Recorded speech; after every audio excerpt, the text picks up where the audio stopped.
let me sum up a few points about which we have not discussed.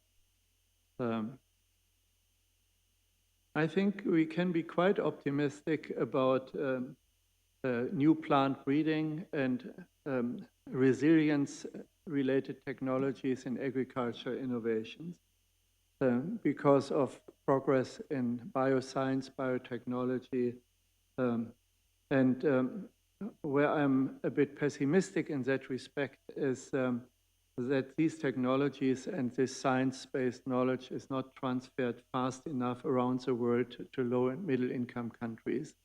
And that maintains a northern bias.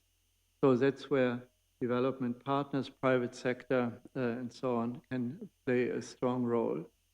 Where we probably should have also discussed a bit more is about the supermarketization of the food system and the fast trend towards automation of the whole food industry, including in Africa. We have recently done a survey. I'm sure, David, you are familiar with these trends also. Those are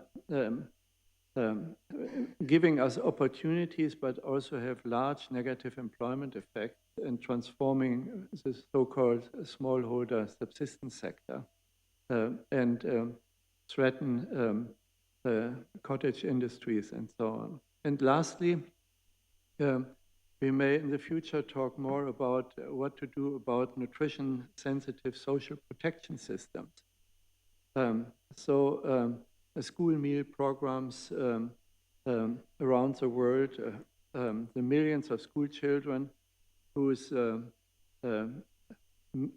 food consumption is not sufficient being addressed through solid and nutritious, solidly designed and nutritious food programs, and safeguarding consumers. The consumer side of the food system, I think, needs to be addressed more under threat of volatile markets and volatile labor and capital markets.